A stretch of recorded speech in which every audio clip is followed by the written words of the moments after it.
ولا تموتن إلا وأنتم مسلمون. Bismillahirrahmanirrahim. Assalamualaikum warahmatullahi wabarakatuh. Waalaikumsalam warahmatullahi wabarakatuh. Alhamdulillah wa syukurillah, kita bertemu lagi teman-teman Al-Muslimun, sahabat Al-Muslimun. Kali ini kita akan berbincang bareng, diskusi bareng bersama Ustaz Jul Irfan. Beliau adalah salah satu alumni pesantren Parsis Bangil. Alumni tahun berapa, Ustaz? 2008. Alumni tahun 2008. Beliau asal Kalimantan, masuk tahun 2004. Kalau saya sendiri alumni tahun 2019, masuknya tahun 2015, juga sama-sama pesantren menuntut ilmu selama 4 tahun.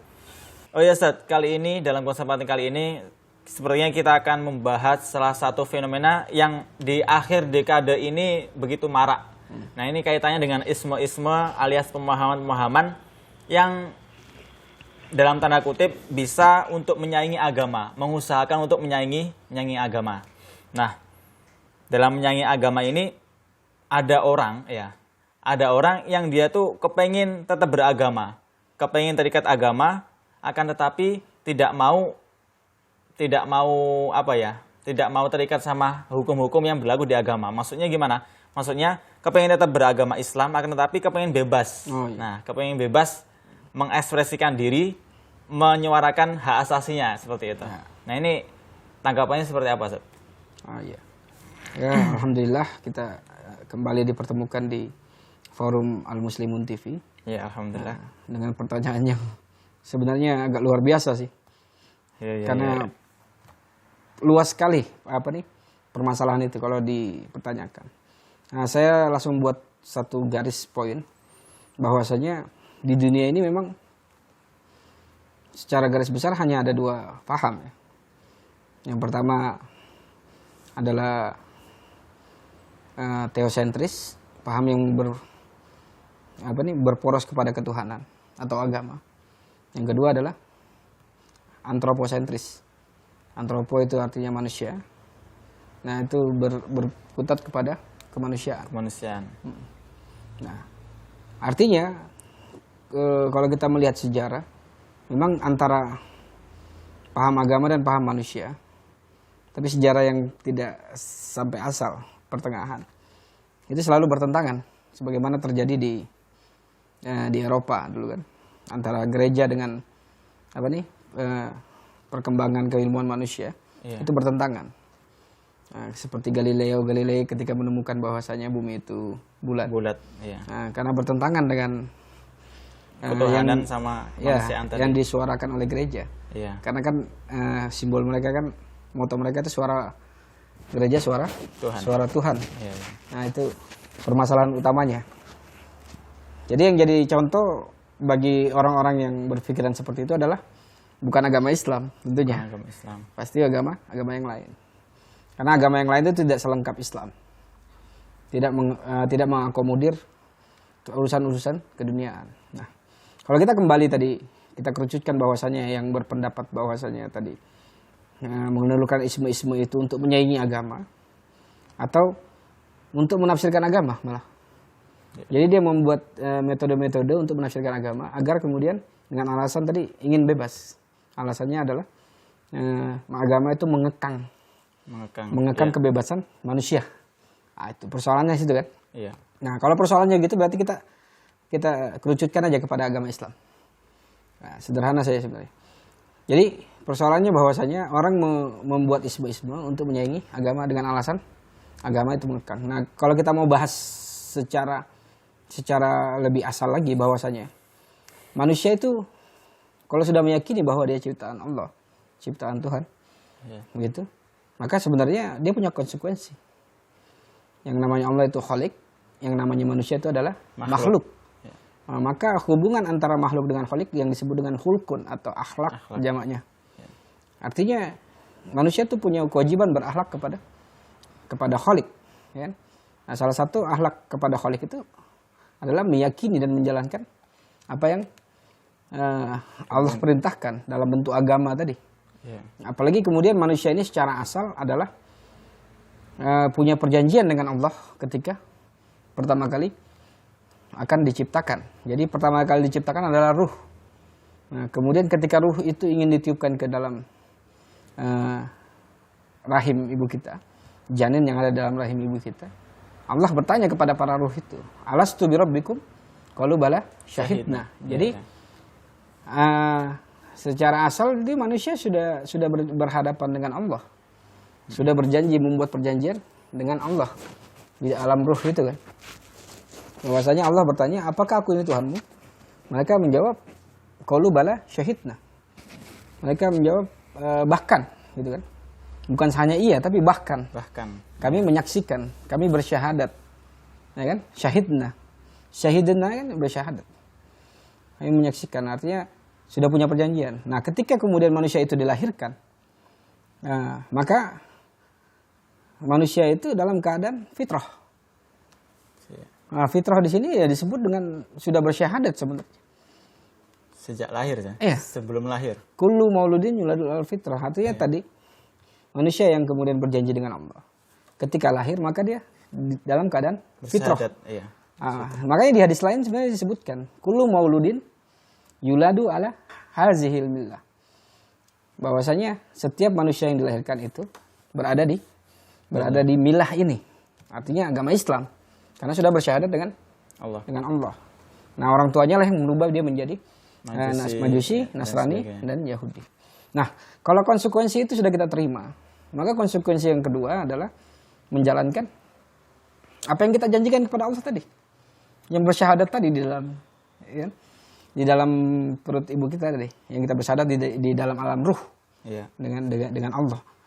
Nah, dari mana kita mengetahui kemudian kita pernah bersyahadat? Ya Allah utus Rasul sebagai muzakkir, pengingat.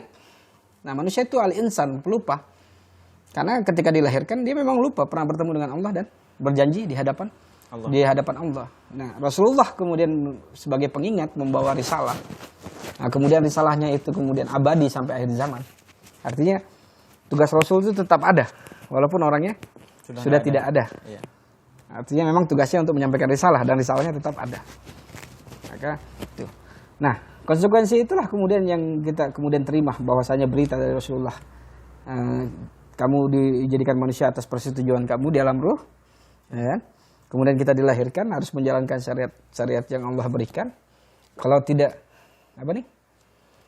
kalau tidak menjalankan dengan baik maka silahkan ke neraka. Kalau menjalankan dengan baik silahkan ke surga. Atau sekalian mau tidak mengimani apa yang Rasulullah bawa, ya silahkan ke neraka fiha abadah, selamanya. Ya kan? Iya. Karena manusia itu diciptakan untuk hidup abadi. Untuk hidup abadi di akhirat. Baik neraka maupun surga itu. Persoalannya itu di situ. Silahkan pilih. Nah, itu yang pertama. Yang kedua, bahwasanya tadi alasan orang yang membuat isme untuk menyaingi agama karena dianggap entah alasannya itu pertama menyaingi agama karena agama dianggap mengekang kebebasan atau kemudian agama itu tidak luas. Iya. Jadi seakan-akan agama tidak menyinggung seluruh aspek kehidupan. Tidak relevan lah di zaman sekarang. Ya. Tidak relevan nomor 3 lah. Nomor 2 tidak mengakomodir seluruh urusan dunia, hanya urusan ibadah saja. Ada juga yang kemudian dianggap tidak relevan, gitu kan? Yeah. Nah, itu alasan mereka untuk kemudian membuat isme-isme baru untuk menyaingi agama atau bahkan untuk menafsirkan agama seperti hermeneutika. Hermeneutika dibawa ke dalam agama untuk menafsirkan agama itu kan. Padahal agama itu turun satu paket. Bahwasanya hadis sebagai penafsir Al-Qur'an, Nabi sebagai penafsir Al-Quran. Tidak mungkin bisa kemudian kita pisahkan antara Nabi itu dengan Al-Quran. Kalau saudara Camit membaca Bapak ya, surah Al-Baqarah, saya tanya, surah Al-Baqarah itu dari mana Anda tahu kalau itu surah Al-Baqarah? Bahwasanya surah Al-Baqarah itu berbunyi alif lam mim zalikal kitabu la raiba fi. Dari mana Anda tahu? Pertama yang jelas dari naskah yang ada. Tulisan. Nah, sekarang siapa yang membuat tulisan itu? Kalau dari sejarah para sahabat. Ya, turun-temurun ya. Turun-temurun. Nah, sahabat itu dari petunjuk siapa? Nabi Muhammad. Artinya Al-Quran itu tidak mungkin dipisah dari Nabi fungsi Muhammad, fungsi Nabi Muhammad. Ketika kemudian kita tidak mau menggunakan Nabi Muhammad sebagai penafsir daripada agama ini, atau penafsir, kita bilang penafsir Al-Quran, maka Al-Quran itu sendiri tidak bisa dipakai. Kenapa? Yang menyusun Al-Quran itu juga Nabi Muhammad, dengan kata-kata Nabi Muhammad, dengan hadisnya. Artinya kalau kita mau menolak hadis itu sebagai penafsir agama, penafsir ayat, termasuk juga susunan Al-Quran itu juga harus kita tolak. Sunan Al-Baqarah nomor sekian. Ya, karena itu disusun berdasarkan hadis Nabi. Ya, begitu ya. Nah, kemudian kita lanjutkan bahwasanya tadi sudah kita jawab bahwasanya yang pertama, konsekuensi menjadi manusia kalau sudah meyakini manusia adalah ciptaan Allah dan sebagainya harus mentaati. Yang kedua, kemudian mau menggeser Nabi sebagai penafsir utama dengan isme-isme yang ada, ini juga salah. Karena sekalian aja tolak Al-Quran. Kalau sudah ditolak Al-Quran, ya sudah tidak ada lagi, tidak dianggap beragama sudah sekalian. Yang ketiga, persoalannya kita bisa menjawab bahwasanya agama itu tidak bisa dikatakan dia mengekang 100%, atau tidak bisa dikatakan dia membebaskan 100%. Kalau kita ambil umpamanya contoh di fikih ya, di fikih itu ada kemudian kaitan dengan ibadah. Di ibadah disebutkan bahwasanya al-aslu fil ibadah at-tahrim. Bahwasanya ibadah itu adalah asalnya adalah haram. Nah, sedangkan di muamalah atau keduniaan asalnya mubah. Halal. Artinya melihat kita kalau kita melihat dengan secara hikmah, dibuat dua seperti itu seakan-akan Allah mau memberi pesan bahwasanya manusia itu sebagiannya dikekang, sebagiannya dibebaskan. Iya. Ya kan? Sebagiannya diatur, sebagian dibebaskan. Nah, kalau kita kaji umpamanya contoh ibadah yang mahdoh, yang artinya yang murni dicontohkan oleh Nabi, tidak kemudian tidak ada makul, tidak ada akal yang bisa ikut campur di situ. Nah, di situ juga diberi kebebasan. Contoh umpamanya ibadah mahdoh apa, Mbak ya? Salat 5 waktu. Salat 5 waktu. Kita ambil salat subuh ya, umpamanya. Nah, salat subuh itu jelas ibadah mahdoh. Karena salat itu ibadah mahdoh. Kemudian dia harus ada contoh langsung dari Nabi. Kalau kita melihat bahwa waktunya itu sudah ditentukan. Waktu subuh kapan? Tata caranya kapan? Tata caranya bagaimana? Kemudian rukun dan syaratnya bagaimana? Sudah tertentu kan? Ya. Nah, tetapi dalam suatu kekangan yang sangat terkekang itu, Allah masih memberi kebebasan. Apa kebebasan yang diberikan Allah di dalam salat subuh? Anda boleh menambah bacaan yang panjang atau yang pendek. Itu kan bebas. Nah, kemudian di dalam setiap sujud Anda boleh menambah doa, ya kan? Sunnahnya kan? Jadi di dalam kekangan sekalipun ada kebebasan. Nah, sekarang kita bahas tentang muamalahnya. Contoh sekarang makan, bebas saja. Bebas. Ya kan? Pada asalnya bebas, Mang. Ya, bebas. Karena makan adalah hukum asalnya adalah mubah. Dia perkara dunia. Maka dia bebas pada asalnya. Silakan saja makan. Tapi kemudian dalam kebebasan yang bebas itu, tapi ada juga peraturan. Tidak boleh makan yang haram. Makanlah dengan tangan yang kanan. Ya kan? Iya. Kemudian membaca bismillah. Ya kan? Samillah. Ya gulam samillah. Kul biyaminik wa kul mimma yalik. Ya kan? Itu perintahnya Nabi kan. Begitu. Artinya di dalam hal yang bebas pun ada aturan yang mengekang. Walaupun itu mungkin hanya 5%. Di dalam sesuatu yang dikekang ada kebebasan walaupun hanya 5%.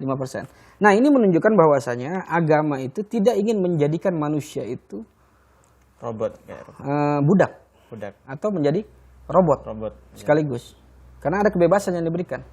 Terutama masalah keduniaan. Ya. Nah, di dalam hal yang dikekang banget, dibebaskan banget di sini, ada kekangan, walaupun hanya beberapa persen. Nah, Allah tidak menunjukkan manusia untuk menjadi manusia sebebas-bebasnya. Ada juga yang harus diikuti peraturannya. Artinya manusia tidak boleh menjadi liberal, bahkan ateis, bebas dari Tuhan itu, ya kan?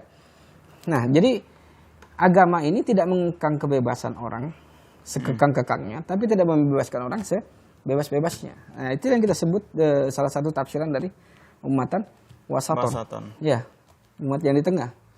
Nah, sejarah kemudian tadi kalau kita kembali kepada sejarah, apa sih isme apa yang kemudian menyaingi agama? Ya ismenya manusia. Atau yang memberi contoh pertama kali iblis. Atau isme makhluk. Ya kan? Yang mau menyaingi pertama kali aturan Allah adalah iblis, gitu kan? Jadi ada isme yang muncul dari makhluk. Ada kemudian pemahaman yang muncul dari wahyu Allah. Isme itu kan buatan manusia. Tidak bisa kita katakan Islamisme. Karena Islamisme itu, masa Islam buatan manusia? Islam itu wahyu, bukan buatan manusia. Nah, gitu. Atau pan-Islam itu. Nah, itu tadi yang kita berikan tadi. Yang pertama bahwasanya, nah kita ulang kembali, yang pertama bahwasanya secara asal manusia berasal dari Allah, dia harus menuruti Allah. Yang kedua, tidak mungkin memisahkan Nabi sebagai pembawa wahyu untuk sebagai penafsir, untuk ditinggalkan hadisnya dan diganti dengan tafsir yang buatan sesuai manusia, keinginan manusia.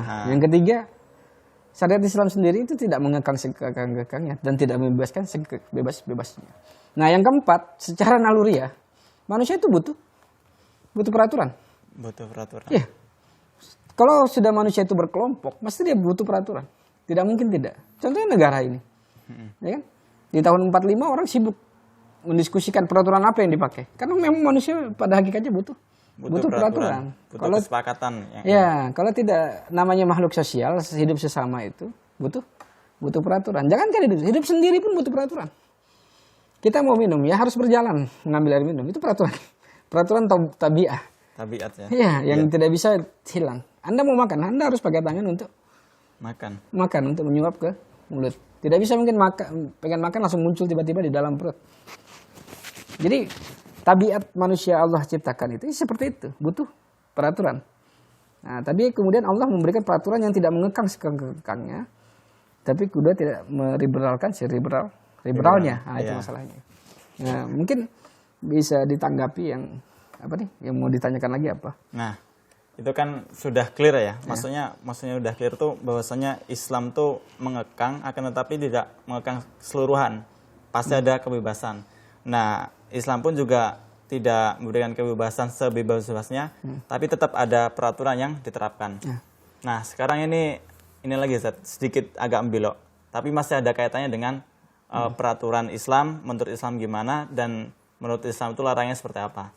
Nah, saat ini kan juga kita sebagai seorang muslim dan mukmin, karena Islam itu mengatur segalanya, baik dari perkara kecil sampai perkara yang besar, itu harusnya apakah kita kembalikan pada Islam atau pada pemikiran yang lain? Maksudnya gini, kita melihat permasalahan pertanian, ekonomi, kesehatan maupun permasalahan yang lain, pendidikan, misal.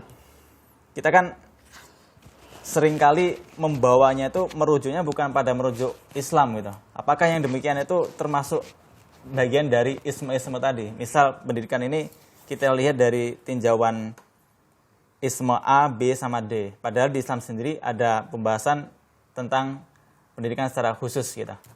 Oh ya, saya ngambil contoh pendidikannya. Karena saya pahamnya pendidikan ini. Kalau pertanian saya tidak paham. Iya. Artinya kita yakini bahwasanya agama yang Allah turunkan ini syumuli, artinya komprehensif ya, menyeluruh. Artinya mengurus bukan hanya kemudian hubungan antara Allah dengan makhluk, tapi juga antara hubungan makhluk dengan makhluk, sama makhluk, baik manusia, baik jin maupun hewan maupun benda mati maupun dunia. Dunia. Ya. Terbukti kan huwallazi khalaqalakum ma fil ardi jami'an. Itu sudah salah satu bukti bahwasanya agama ini mengurus tentang keduniaan. Jami'an. Ya. Artinya ada kemudian urusan tentang ke kamar mandi, ada urusan kemudian tentang junub, bagaimana urusan tentang orang melahirkan, bagaimana urusan tentang akikah, mendidik anak dan sebagainya. Itu semuanya sudah sebenarnya tinggal membaca saja. Artinya orang-orang yang menolak itu kan karena tidak pernah membaca saja atau tidak mau memahami syariat Islam yang secara keseluruhan itu. Nah, kita ambil kemarin contoh yang tentang pendidikannya. Nah, saya ada pernah mendengar satu teori bahwasanya jangan berkata jangan kepada anak. Iya. Nah, itu teori itu didasarkan kepada fenomena. Jadi ketika kemudian praktek yang ada atau eksperimen atau kalau dalam bahasa Arab tajribiyah, mujarabah, itu kita katakan anak jangan naik, dia akan naik. Dia akan naik. Nah, karena sering terjadi eksperimen itu, maka diambil satu kaidah, jangan berkata jangan. Oke, ini produk akal kan? Iya, produk akal. Produk akal, iya. Manusia. Produk akal yang didasarkan betul akal murni. Tidak ada masalah di situ, sampai di situ. Nah, tapi ketika bertentangan dengan Al-Qur'an menjadi suatu permasalahan. Ya. Contohnya Luqman berkata kepadanya, la tusyriku billah, jangan kau syirik. Menyekutukan Allah. Iya. Nah, artinya Luqmanul Hakim itu berkata kepada anak kecil, jangan. Ini teori Al-Quran boleh berkata jangan. Sementara teori yang muncul di pendidikan itu tidak boleh. Iya. Bagaimana ini? Persoalannya kan itu kan? Ini. Contohnya kan. Nah, sebenarnya kalau kita mau mengambil lebih, kita mengambil hikmah dari ayat-ayat Madaniyah dan Makkiyah. Bagaimana ayat-ayat Makkiyah itu diturunkan dengan ya ayuhan nas, ya ayuhan nas. Ya kan? Allah membuktikan itu. Ya ayuhan nas, ya ayuhan nas. Kemudian Madaniyah itu ya ayuhal kafirun, ya ayuhal mu'minun, ya ayuhal munafikun, ya ayuhal lazina amanu. Itu turunnya di Madinah. Bukan di Madinah, artinya setelah hijrah. Setelah hijrah. Artinya sebelum hijrah Allah memanggil ya ayuhan nas. Ya. Jadi poinnya sebenarnya kalau kita mengambil hikmah dari situ, yang pertama Allah mengajak orang beriman. Turunlah ayat. Alhamdulillahirabbil alamin, segala puji bagi Allah. Allah siapa? Kok minta puji kan begitu? Baru Allah jelaskan, Rabbul alamin. Allah adalah pencipta alam. Nah, kalau Allah pencipta alam, maka kamu tinggal di alam, kamu mimpi itu di alam, kamu tidur itu di alam. Anda kemudian sedang berjalan itu di alam. Anda mau terbang kemanapun itu tetap alam. Anda mau mati juga masuk ke alam. Dibangkitkan juga masih alam. Nah, penguasa itu adalah Allah. Maka kalau penguasa itu adalah Allah, maka harus ditaati. Nah, ayat-ayat semacam seperti itu banyak kan turun di Mekah sebelum hijrah. Ya. Nah, ya bisa aja turun di Taif dan sebagainya. Sebelum hijrah. Nah, ayat itu mengajak orang beriman dulu. Ya. Nah, setelah kemudian 10 tahun beriman, diajak beriman, barulah Allah memberi klaim. Ya ayyuhal ladzina amanu, ini yang beriman. Ya ayyuhal kafirun, yang kafir ini ya ayyuhal munafiqun. Nah, berarti dasar daripada perintah itu kan setelah diajak beriman baru diperintah. Iya. Ya ayyuhal ladzina amanu kutiba alaikumusiyam. Ya ayyuhal ladzina amanu in ja'akum fasiqun binaba'in fatabayyanu. Ya ayyuhal ladzina amanu iza tadaitum dan sebagainya. Ya ayyuhal ladzina amanu dan sebagainya. Baru diperintah setelah percaya. Nah, artinya kalau kita mengambil ini, kita masukkan ke dalam teori pendidikan. Anak kecil itu pada hakikatnya belum percaya. Nah, kebanyakan ya. Artinya kalau dia belum terbentuk kepercayaannya, maka tidak boleh kita melarang terlalu banyak. Maka dia akan melanggar. Iya. Ya. Maka yang perlu dilakukan dulu adalah mendidik kepercayaan itu. Memberikan kepercayaan bahwa kita ini orang tua sebagai pelindung, kita ini orang tua sebagai pengayomnya dia, dan kemudian kita ini orang tua yang selalu ada memberi kasih sayang dan sebagainya. Baru dia percaya. Kalau sudah percaya boleh dilarang. Jadi poinnya bukan mengatakan jangan berkata jangan kepada anak kecil, tapi poinnya adalah kalau dia sudah percaya boleh katakan jangan. Kalau dia belum percaya jangan katakan. Bangun kepercayaan. Ya, itu. Jadi bangun kepercayaan tuh perlu Ustaz ya? Iya betul. Ini terjadi nyata di kehidupan keluarga saya.